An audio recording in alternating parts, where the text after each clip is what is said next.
Bienvenue dans le podcast Fan Striker, un podcast sur le sport business et la fan expérience. On se retrouve toutes les semaines avec des invités, prestataires, spectateurs ou professionnels de club pour parler du meilleur de la fan expérience ensemble.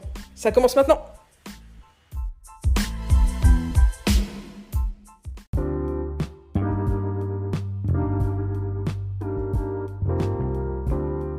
Bonjour à tous, c'est Maël Tafou pour le podcast Fan Striker. J'espère que vous êtes en grande forme. Aujourd'hui, on va débattre avec Henrik Pijanowski et Adrien Danjou sur différentes solutions à mettre en place pour améliorer votre fan expérience pendant le huis clos. C'est parti! Bonjour à tous, alors on se retrouve tout de suite avec Henrik Pijanowski et Adrien Danjou pour parler de la fan expérience du coup à huis clos, ce qui pourrait se passer une fois que les ligues seront autorisées à reprendre, mais que peut-être le déconfinement ne permettra pas des rassemblements de 20 000 personnes dans des stades. Bonjour Henrik. Bonjour. Bonjour Adrien. Salut. Merci à vous deux d'être avec nous aujourd'hui. Alors chacun à votre tour, vous allez nous présenter des propositions et des activations que vous avez vues et qui vous ont plu, que les clubs et les organisations sportives pourraient mettre en place si on était sur une reprise du sport à huis clos. On va commencer par Adrien. Tiens, Adrien, quelle est ta première proposition ? Alors, moi, ma première proposition, dans la mesure où les fans, dans un premier temps, risquent de ne pas pouvoir aller au stade, ce serait du coup d'amener le stade chez les fans. Donc, je pense notamment à tout ce qui va tourner autour de la réalité virtuelle. On a déjà pu voir ça, notamment aux États-Unis, de pouvoir suivre un match soit en live, soit après en rediffusion avec un casque de réalité virtuelle chez soi. On a vraiment l'impression d'être complètement plongé dans le stade avec toute une ambiance sonore et visuelle. Et je pense que les clubs ont tout intérêt à proposer des expériences de diffusion, je pense en collaboration avec les différents diffuseurs, pour offrir vraiment une expérience nouvelle, originale et quelque part essayer d'offrir une expérience stade aux fans qui seront pour le coup encore à la maison. Ouais, ça peut être carrément intéressant. On avait fait un article déjà sur Fan Striker sur une entreprise qui s'appelle Live Like, qui avait couvert la Coupe du Monde en 2018 déjà. Et ce qui était d'autant plus intéressant, c'est que non seulement tu avais ce côté réalité virtuelle, ou même en étant dans ton salon, tu avais l'impression d'être immergé dans le match, mais en plus, tu avais des stats qui apparaissaient. Il y avait un côté où c'était une expérience un peu augmentée par rapport à l'expérience du stade, où par exemple, tu n'as pas les ralentis, ou des choses comme ça. Donc ça peut être carrément intéressant. Qu'est-ce que tu en penses, toi, Henrik ? Je trouve ça très intéressant aussi, surtout que ça permettrait, on va dire, d'éduquer cette population qui, pour l'instant, est très orientée par l'expérience match dans le stade. Et c'est vrai qu'amener directement, on va dire, le stade dans le salon, ça permettrait aussi de les éduquer aux nouvelles technologies, à ces nouveaux casques de réalité virtuelle qui commencent à prendre une place de plus en plus importante aux États-Unis, et voir ce genre de dispositif en France serait vraiment intéressant. Ça permettrait aussi aux clubs de créer de nouveaux produits, de nouveaux types d'abonnements, par exemple. Il y aurait sûrement une question économique aussi pour le supporter à prendre en compte. Mais en tout cas, si on se met pas de frein, ça pourrait vraiment être dans l'optique, dans le futur, et être une très bonne activation pour les clubs. Je pense qu'il y a aussi, comme tu le disais, une question économique à se poser sur quel est le taux de pénétration des casques de réalité virtuelle pour le moment, combien de fans sont réellement équipés pour suivre les matchs de cette manière. Le deuxième point qu'il y a, c'est une fois que les fans sont équipés, comment est-ce qu'on gère l'équilibre entre on fait la promotion de cette expérience qui est totalement immersive de chez vous, et une fois que ça rouvre, on fait en sorte que les fans aient quand même envie de revenir au stade. Ouais, c'est clair, faudra pas que les fans s'habituent à cette expérience et se disent c'est bien mieux de regarder un match comme ça parce que j'ai pas à me déplacer et malgré tout j'ai quand même l'impression d'être au stade. Après, je pense que malgré tout, du moins à court et moyen terme, une fois que les stades vont être réouverts au public, les fans qui ont eu pour habitude d'aller au stade vont certainement, en grande majorité, je pense, avec toute l'impatience qu'il y a eu à voir, entre guillemets, se jeter sur leur billet de match et vouloir retrouver leur gradin et leur tribune. Ouais, c'est vrai, je peux pas dire que je suis pas d'accord. Je suis d'accord aussi avec Adrien, c'est vrai qu'il faut faire. Alors, c'est vrai, dans un premier temps, il faut faire attention à ne pas être contre-productif du côté des clubs, mais je pense que rien ne pourra détrôner pardon, cette envie d'aller au stade, cette envie de voir son équipe, cette envie de se rejoindre entre amis autour d'un événement sportif. Ça prend toujours le dessus sur, au final, ce qui restera une simple expérience technologique. Est-ce que, est-ce que tu penses, toi, Adrien, que il y aura un décalage entre les très gros clubs et les plus petits clubs si on part sur des solutions comme ça? Est-ce que tu penses que, par exemple, un club de Ligue 2 en France pourrait mettre ça en place ou est-ce que bah, ça serait finalement réservé à des très gros clubs, peut-être même pas tous les clubs de Ligue 1? Bah, c'est clair qu'il y aura une notion d'investissement technologique qui va être conséquent. Je pense qu'effectivement, tous les clubs ne pourront pas se permettre dans les mois à venir de préparer le retour des championnats et d'investir dans des technologies aussi lourdes. Je pense que ce sera avant tout réservé on va dire, aux clubs au budget les plus conséquents. Mais malgré tout, je pense que n'importe quel club à son niveau peut réussir à apporter une petite touche originale dans la rediffusion ou du moins sur des replays de matchs. Je pense notamment à la possibilité d'installer, admettons, plusieurs caméras dans le stade à huis clos et de proposer, pourquoi pas aux fans, des rediffusions des meilleures actions où le fan peut sélectionner différents points de vue. Je pense qu'en termes de technologie, c'est moins lourd que de la réalité virtuelle et ça peut permettre au match, que ce soit en live ou que ce soit en replay, d'avoir un peu une petite immersion dans le stade et de se sentir encore proche de l'équipe malgré un contexte de huis clos. Ouais, c'est vrai on en parlait dans un autre podcast avec Clément. Toutes ces nouvelles technologies qui vont être développées autour de la manière dont les événements sont filmés, ça va être super intéressant de voir comment ça change les ligues, ne serait-ce que dans 1 an ou 2 ans, parce qu'on est sur des expériences maintenant où on va pouvoir plus offrir quelque chose de très personnalisé aux fans, donc c'est super intéressant. Voilà, tout à fait, et d'autant plus qu'avec le contexte à venir, si on parle bien évidemment d'un retour du sport en cas de huis clos, ce qui risque, je pense, d'être forcément le cas, je pense que même, pourquoi pas installer une caméra sur l'arbitre, ou pourquoi pas pourquoi pas des joueurs qui sont sur le banc de touche, pour apporter une petite expérience immersive, et vraiment, encore une fois, l'idée de base d'amener le stade chez les gens qui seront encore privés de stade pendant un certain temps, peut-être. Tout à l'heure, Emeric, tu soulignais le point que jamais rien ne battrait le fait de se retrouver entre amis et d'aller au stade. Il me semble que toi, tu nous as préparé une idée d'activation qui fait un petit peu le lien entre le fait qu'il y a un huis clos, mais quand même recréer un sentiment de communauté en pouvant encourager son équipe entre fans depuis la maison. Ça s'appelle Kirby Cheer.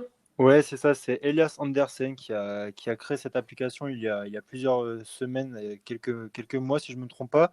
Ça permet en fait aux supporters depuis chez eux d'encourager leur équipe qui, elle, joue à huis clos. Et en fait, ces sons pourraient être directement audibles depuis la télévision et retransmis en direct dans les stades. Donc concrètement, je me suis un petit peu intéressé à la société, à l'application, comment elle fonctionne. Et en fait, lorsque le public regarde le match avec l'application web ouverte, il peut enregistrer sa voix. Donc il suffit d'avoir un smartphone d'autoriser le microphone et ensuite il peut enregistrer sa voix. Le serveur de l'application regroupe tous les sons qui lui sont envoyés pour créer un seul flux audio. Et ensuite, tous ces sons pourraient être transmis dans le stade, ce qui pourrait être super intéressant pour les joueurs déjà qui se sentiraient quand même accompagnés sur le terrain par leurs supporters qui, eux, seraient chez eux. Et c'est vrai que c'est une activation qu'on a très peu l'habitude de voir, mais qui pourrait être vraiment intéressante si les stades devaient être vides. Qu'est-ce que tu en penses, Adrien, toi? Je pense qu'effectivement, dans un premier temps, ce serait une bonne solution. Déjà, comme tu disais, Mike, pour que que les joueurs, pardon, se sentent un peu moins seuls sur le terrain et que les supporters ne s'arrêtent pas de jouer leur rôle de 12e homme pour le foot ou de 16e homme au rugby et de continuer à apporter leur soutien comme ils ont eu pour habitude de faire depuis les tribunes. Après, je serais curieux de voir comment ça se passe au niveau de la modération. Qui va être derrière pour choisir tel message ou telle chance sera diffusée en direct pour éviter des situations qui peuvent être, je sais pas, pourquoi pas gênantes ou pourquoi pas inappropriées en cas si le supporter est un peu mécontent du match. Donc, mais je pense qu'en tout cas au retour des matchs à huis clos, ce sera quand même une étape vachement intéressante et ça apportera un minimum d'ambiance. Ouais, en plus, donc moi, Elias Anderson, j'ai eu la chance de l'interviewer il y a quelques jours. D'ailleurs, le podcast sera peut-être disponible à l'heure où vous écoutez ce podcast. Ce qui est d'autant plus intéressant avec ce service, c'est qu'une fois que le huis clos sera passé, en fait, il sera toujours intéressant parce qu'il y aura la possibilité de diffuser le chant des supporters à l'extérieur dans votre club, dans votre stade. Il y aura un côté interactif et un côté fan engagement dans la plateforme. Donc, je pense vraiment que là, on a un nouveau service qui rentre sur le marché grâce, entre guillemets, à cette crise et qui va créer un impact sur le long terme, même au-delà de la crise. Donc, un service à suivre, à mon avis. Après, Adrien l'a vraiment bien souligné, c'est qu'il faudra voir un peu comment ça va être géré, notamment du côté de l'application, quoi, de la société. Parce que je pense qu'ils vont recevoir énormément de chants, peut-être même d'insultes ou de paroles qui n'ont rien à faire dans un stade. Et de pouvoir tout regrouper, de pouvoir tout identifier et de pouvoir créer un seul et même flux, voire une seule et même chanson avec tous les flux audio qui vont leur être envoyés. Je pense que ça va être quelque chose qui va être assez compliqué. Et comme l'a vraiment bien souligné Adrien, il ne faut pas que ça en devienne un petit peu gênant ou un petit peu, on va dire, mal exécuté dans le stade parce que ça pourrait être justement, ça pourrait faire effet inverse et être plus péjoratif qu'autre chose. Clairement, il faut un effort de modération très important. Après, pour nuancer, tu vois, habituellement, quand tu regardes un match, dans l'effet de foule, tu as toujours. L'effet de foule peut masquer des comportements déplacés qui sont présents habituellement dans nos stades déjà. C'est ça. Après, je pense que les clubs, à voir comment ça se passe, parce que de ce que j'ai pu entendre, c'est avant tout une collaboration entre l'application et la ligue. Après, je pense que forcément, il y a à un moment donné un contact avec le club. Le club peut, pourquoi pas, je sais pas, prédéfinir des chants ou voilà des mots que les fans peuvent vouloir transmettre en live pendant le match. Peut-être ça peut être sous une forme de sondage. Le chant qui a le plus, admettons, de votes pendant les 5 minutes, ce sera lui qui sera diffusé pendant 5 minutes. À voir, mais je pense qu'en effet, ce modèle de modération sera important pour que l'application porte ses fruits et apporte vraiment avant tout aux joueurs une ambiance pas forcément digne d'une ambiance réelle, mais une ambiance malgré tout pour eux qui va vraiment les encourager à disputer leur match, quoi. Ouais, c'est clair. Est-ce qu'on a d'autres commentaires sur cette application, sur cette activation? Pour moi, c'est Pas bon. pour ma part. Pour toi, c'est bon? Bon, bah, on va revenir à toi, Adrien, du coup. Qu'est-ce que tu avais d'autre? Du coup, en tout cas pour ce qui est le cas du marché de la France, donc a priori les championnats majeurs, donc rugby, foot, basket et vraiment les championnats professionnels devraient pas reprendre avant août. Donc je pense que ça laisse le temps au club de préparer pas mal de choses, à la fois pour le huis clos, mais je pense surtout avant tout au retour des supporters. Et moi, je suggère au club de profiter de ce temps-là en fait pour prendre la température chez les fans. C'est-à-dire voilà de les questionner. Il y aura certainement des directives gouvernementales sur des conditions hygiéniques à respecter, mais je pense que les clubs ont tout intérêt à aller sonder leurs fans, leurs abonnés, leur demander voilà qu'est-ce que vous attendez au stade demain. Est-ce que vous voulez du gel hydroalcoolique à chaque porte? Est-ce que vous voulez qu'on ouvre les portes plus tôt? Voilà, je pense que les clubs ont un rôle à jouer à prendre la température chez leurs fans et anticiper leur retour en leur demandant directement ou en leur faisant des propositions concrètes, à la fois pour les rassurer, car je pense que quand même malgré tout beaucoup de fans seront peut-être un petit peu inquiets à l'idée de retourner dans un événement grand public, et aussi pour jouer un peu ce rôle voilà d'acteur sanitaire, acteur sociétal. Et c'est aussi l'occasion pour eux, sonder les fans, pas uniquement sur le retour du public, mais aussi sur qu'est-ce que vous voulez qu'on fasse pendant le huis clos. Est-ce que, par exemple, il me semble qu'on avait parlé pas mal par le passé du club danois qui proposait ses matchs en drive. Est-ce que les fans seraient intéressés par ça? Tu vois, c'est important de se dire, bon, avant de mettre en place des choses extraordinaires pour le huis clos, est-ce que ça intéresse les fans? Oui, bien sûr, je pense qu'effectivement, sonder autant sur l'aspect huis clos que sur l'aspect retour au stade, c'est important. Les clubs ont tout intérêt effectivement à demander aux fans, bah voilà, dans un contexte de huis clos, qu'est-ce que vous voulez qu'on vous apporte? Et je pense que c'est lié par rapport à tout ce qu'on a parlé depuis le début, quel modèle de rediffusion, dans la limite du possible, bien évidemment, et aussi par rapport, voilà, tout simplement, est-ce que vous souhaitez qu'on adhère à une application qui permet de retransmettre vos chants en direct dans les tribunes? Je pense que, voilà, dans ce contexte-là, il faudrait vraiment une étroite collaboration entre le club et ses fans pour que, voilà, un peu main dans la main, les deux arrivent à apporter vraiment quelque chose de fort à l'aspect sportif qui va être, je pense, très chamboulé au retour des compétitions professionnelles. Ouais, c'est clair. Emeric, est-ce que tu as quelque chose à ajouter? Non, vous avez un petit peu tout dit en fait. Je pense aussi que cette crise va avoir un effet répulsif sur la venue des fans au stade et qu'avant toute chose, avant de vouloir commencer à innover et à mettre en place de nouvelles activations ou des nouveaux services, il va falloir comprendre le fan, comprendre comment il va sortir de cette crise.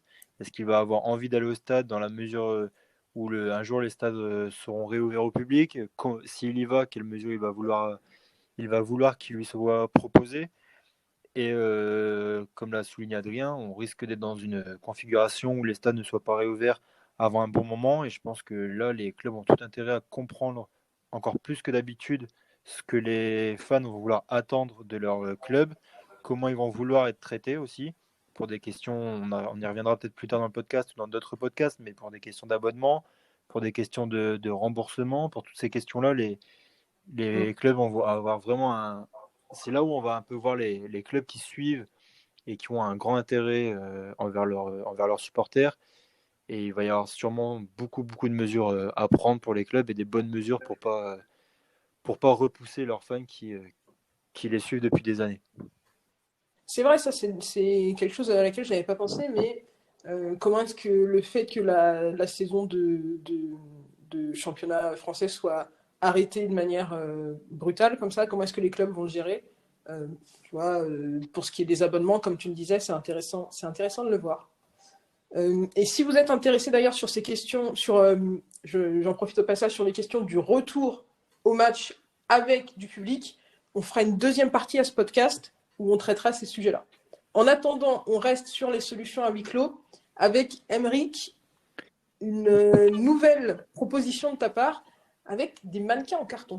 Ouais, c'est une activation c'est même un produit qu'on a retrouvé dans quelques clubs, notamment de l'Est. Ça a commencé en Biélorussie avec le Dynamo Brest, qui a proposé à ses supporters une solution de mannequin en carton à installer dans les tribunes.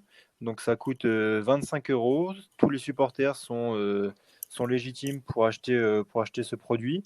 Et on a pu voir des photos qu'on a relayées d'ailleurs sur nos réseaux sociaux avec Fanstriker.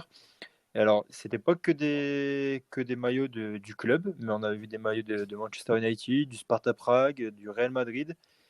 Et ce que le Dynamo Brest propose à ses spectateurs, en plus de cette pancarte à leur effigie avec leur visage sur la pancarte, c'est un résumé vidéo et un reportage photo après chaque match qu'ils reçoivent par mail. Ils reçoivent également un vrai ticket de match et le magazine de la journée de championnat qu'il leur est envoyé par courrier.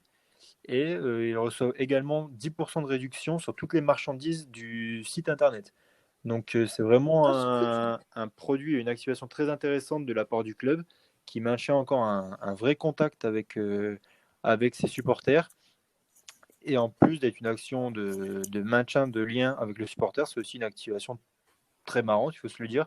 De voir plusieurs supporters en carton dans un stade, c'est assez peu fréquent. Ouais, c'est clair. Qu'est-ce que tu en penses, Adrien? Je trouve que l'idée, elle est aussi loufoque, originale et pertinente, à vrai dire, parce que déjà, si on prend le point de vue d'un joueur, je pense que je suis pas sportif de haut niveau, mais je préfère quand même voir des tribunes plus ou moins remplies avec des faux visages que des tribunes avec les gradins totalement vides. Donc, je pense que déjà, pour l'aspect visuel, c'est vachement intéressant. Et Mike l'a bien souligné, c'est vraiment un produit ultra complet qui offre pas mal d'avantages aux fans. C'est un moyen aussi de les fidéliser, de leur dire que voilà, même si le stade est fermé pour vous, vous pouvez quand même y accéder d'une manière, on va dire, cartonnée.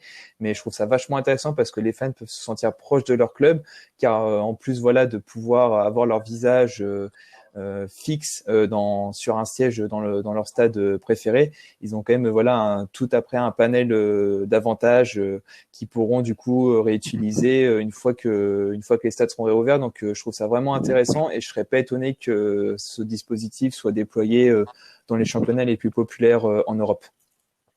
Et Ouais, juste pardon, pour vas-y. compléter ce que vient de dire Adrien, c'est par exemple le Borussia Mönchengladbach et aller encore plus loin dans l'activation, c'est qu'ils ont proposé donc au tarif de 19 euros ce même type de pancarte.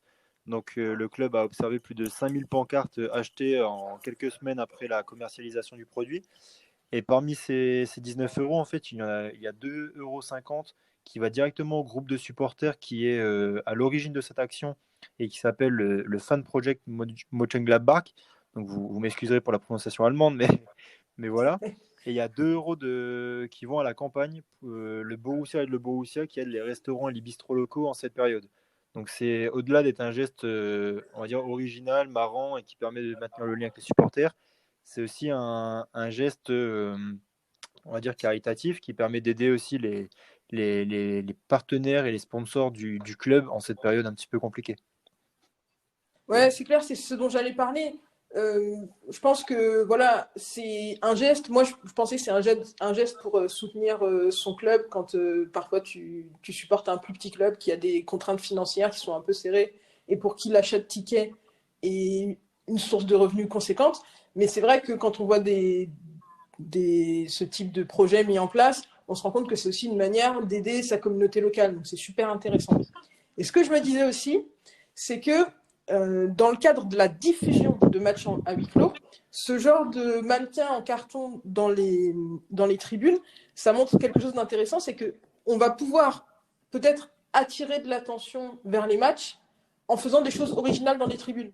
Tu vois, par exemple, je ne sais pas à quoi, parce que là, les supporters achètent un visage à mettre sur un mannequin en carton. À quoi va ressembler le mannequin en carton? Peut-être que ce jour-là, il va ressembler à ça. Peut-être que tel autre jour, il sera plus original. Peut-être qu'il y aura d'autres types je sais pas, de petites animations mises en place dans les tribunes qui vont créer un peu d'action dans ces matchs à huis clos qui ressemblent beaucoup à des matchs d'entraînement parfois parce que voilà, l'enceinte est vide, il n'y a pas beaucoup de bruit, il n'y a pas grand monde dans les tribunes.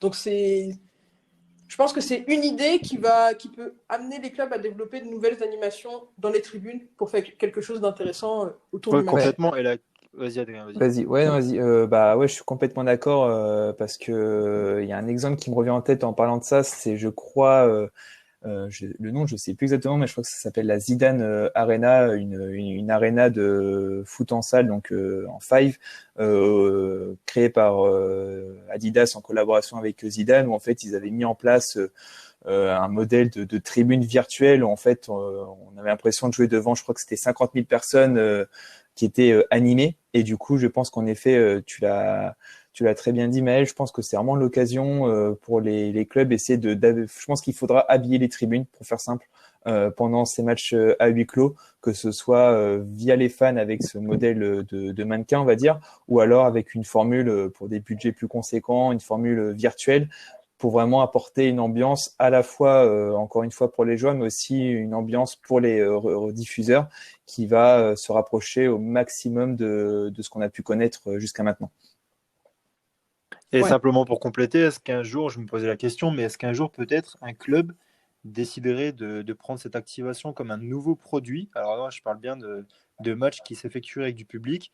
Et par exemple, un abonné ou un détenteur de billets qui ne pourrait pas venir au match pourrait par contre acheter cette pancarte en carton et la mettre à sa place avec sa photo le jour du match, ce qui pourrait encore une fois, plutôt que d'avoir des places vides, et comme disait Adrien, le but c'est de vraiment habiller les tribunes, même si c'est plus une histoire de huis clos, mais habiller ces tribunes vides que l'on retrouve en France parfois avec des supporters qui ne pourraient pas venir au match, mais qui pourraient acheter ce produit.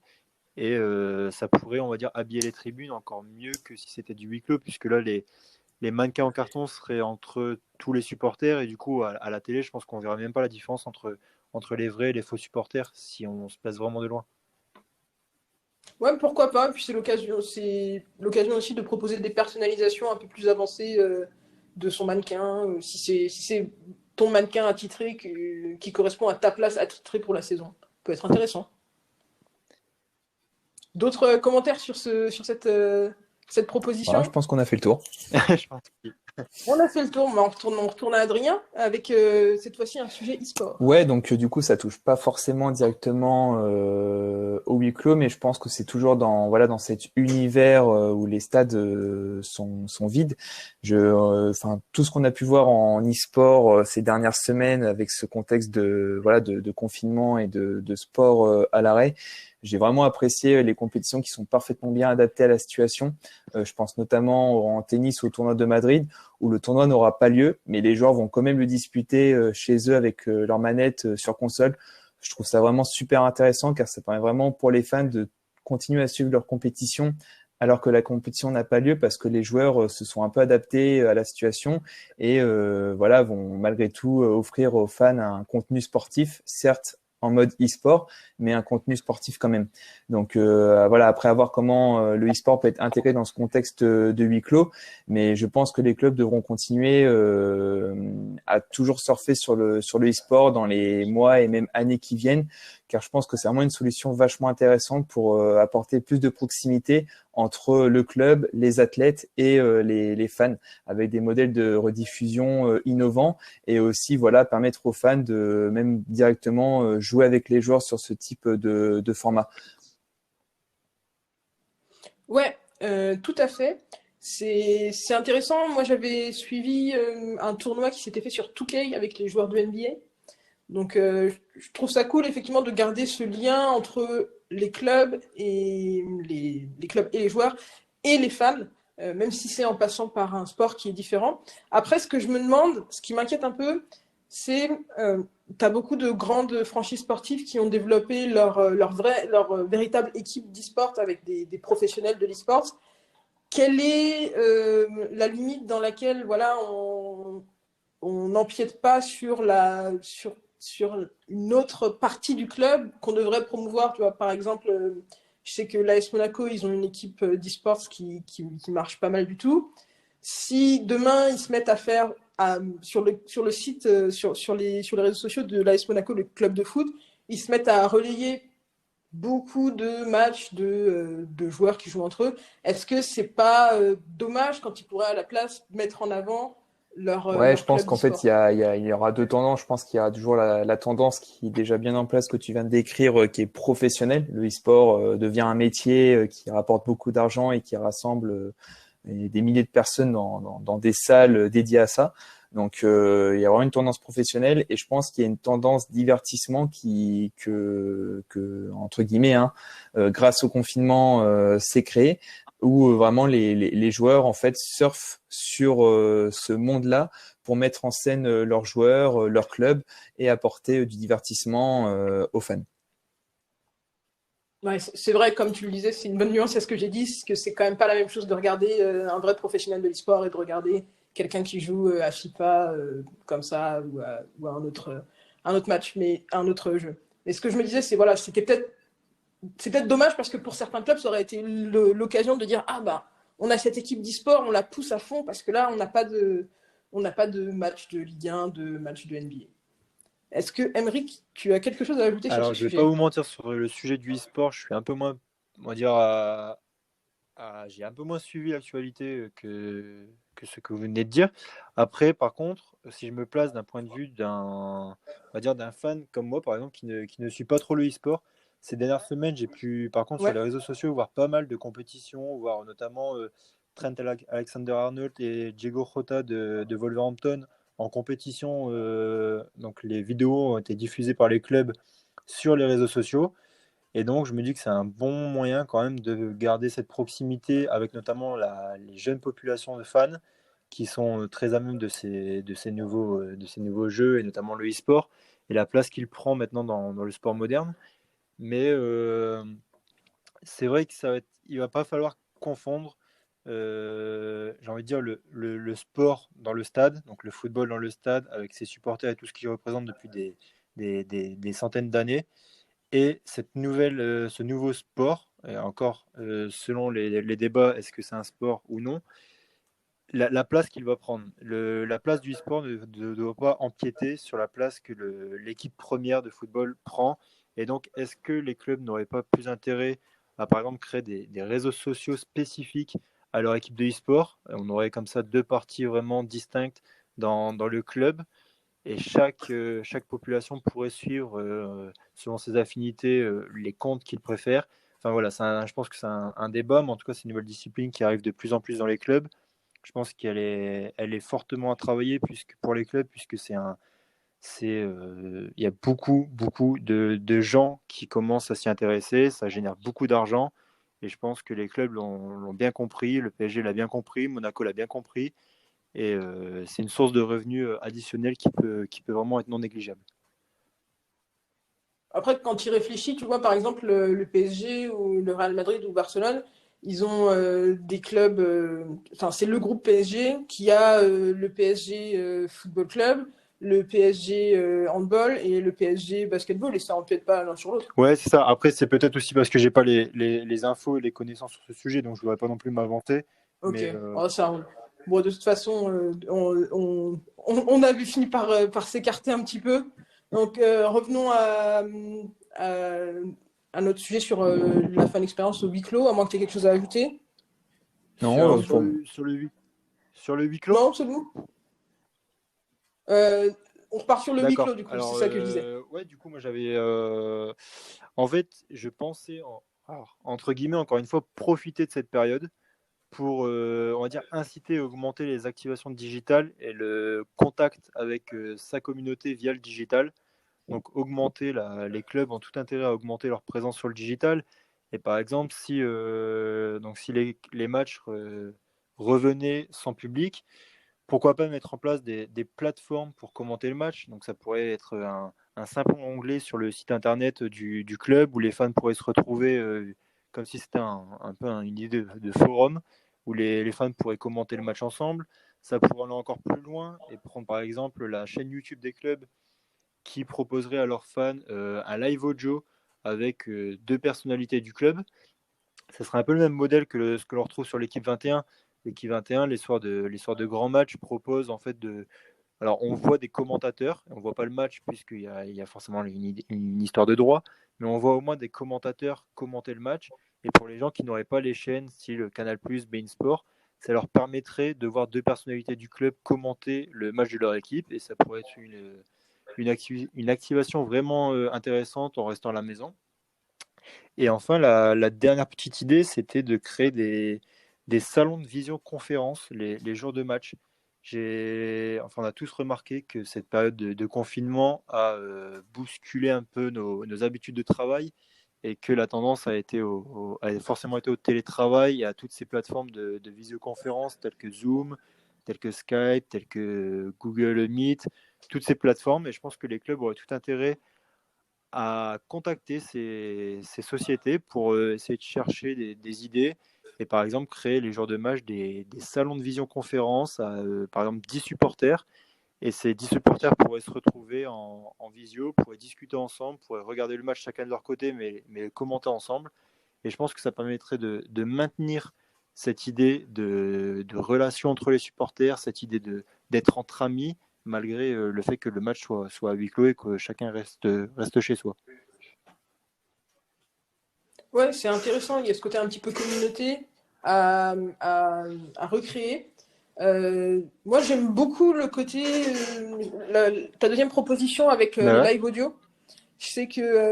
Ouais, je sais que Samy de la Frenchy Sport, il fait ça beaucoup avec les sports américains qui sont son domaine de spécialisation. Il l'a fait avec le Super Bowl et c'est intéressant en fait d'avoir des commentaires de des commentaires un peu originaux en fait, des commentaires différents j'adore les commentateurs sportifs qu'on a sur nos chaînes habituelles, mais d'avoir des commentaires qui sont parfois biaisés, tu vois, des commentaires qui, bah oui, supportent le même club que toi. Ça peut être quelque chose de cool et qui rend l'expérience un petit peu plus amusante quand on a des C'est matchs ça. surtout à huis clos. On serait un petit peu Ça sur peut la être même vraiment idée cool. que les clubs qui ont leur propre chaîne télé, comme l'OLTV, j'y pense, mais qui ont deux commentateurs qui sont clairement des supporters de Lyon. Mais au moins, les spectateurs pourraient quand même suivre le match via le commentaire et via le commentaire de personnalités du club qui seraient du coup supporters de la même équipe. Et je pense que ça pourrait très bien rassembler les fans autour d'un match. Ouais, carrément. Adrien, t'as Ouais, je suis un carrément d'accord commentaire avec à tout ce qui ajouter vient dessus? de se dire. Les exemples des mecs sont vraiment très bons et on rejoint l'idée qu'on a évoquée au tout début du podcast, c'était vraiment d'amener le stade chez les gens.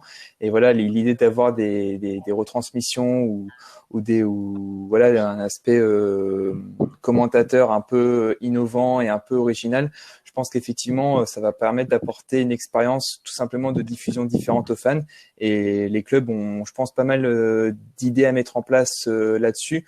Pour voilà, on sait que les fans n'auront pas le choix, ils devront regarder le match à distance, mais autant en profiter pour tester des choses.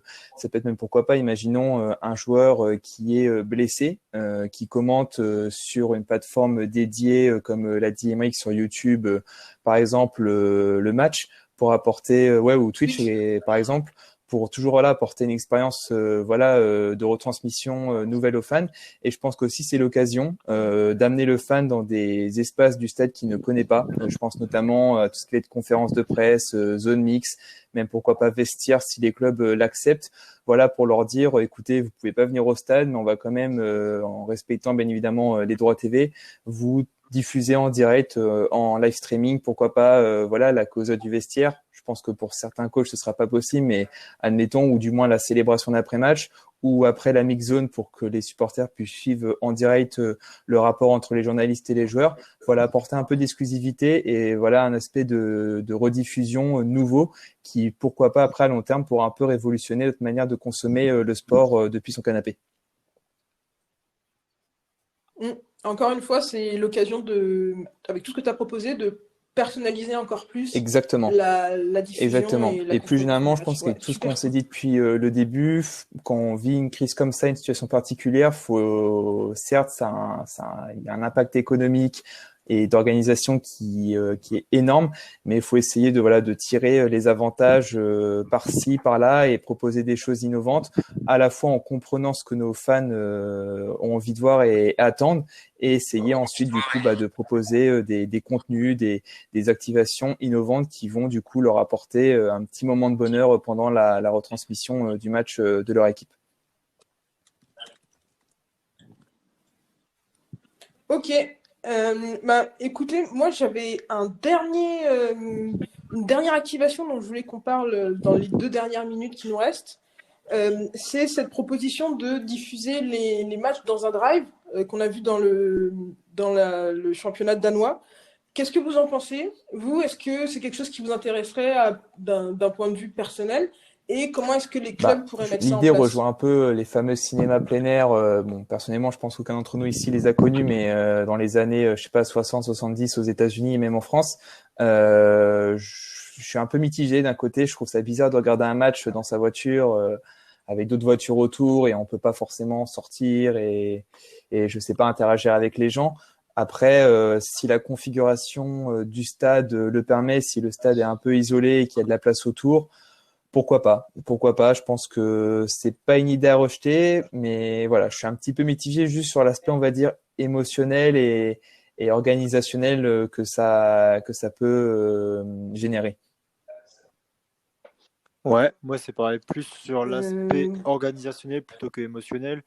J'ai du mal à voir les autorités en ce moment qui font déjà face à beaucoup de déviances, à beaucoup de débordements.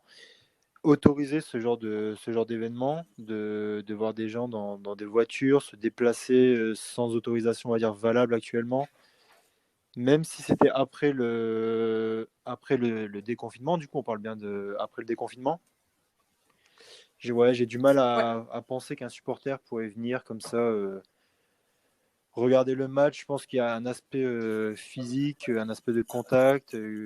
Le supporter a besoin de se prendre par les bras, a besoin de chanter ensemble, a besoin de, s'il y a un but, de laisser s'exprimer ses émotions.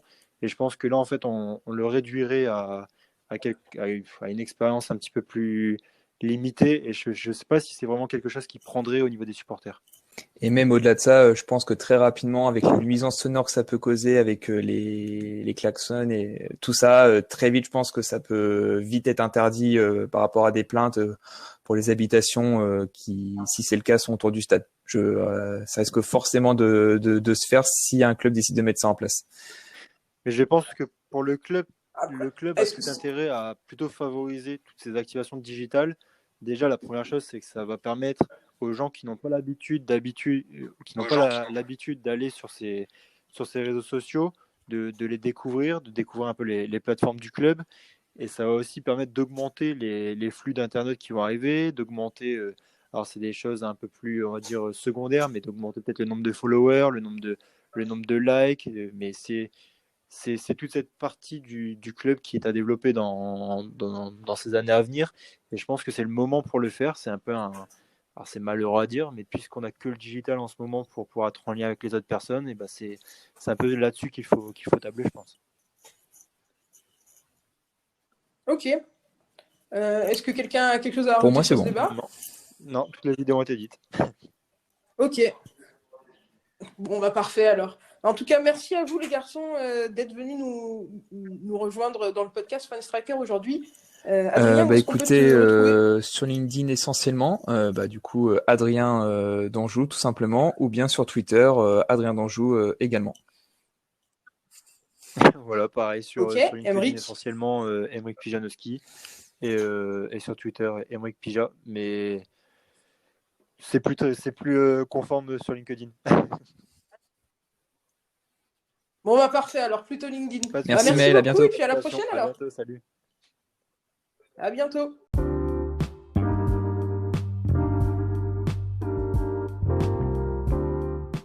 Voilà pour aujourd'hui cet épisode de débat avec Emric Pijanowski et Adrien Danjou. J'espère que ça vous a plu, j'espère que ça vous a donné des idées.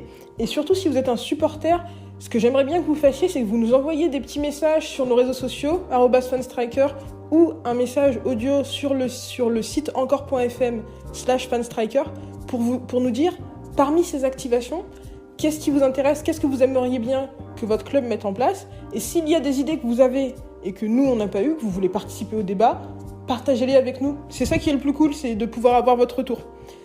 C'était Maël Tafou pour le podcast Fan Striker. Je vous dis à la semaine prochaine.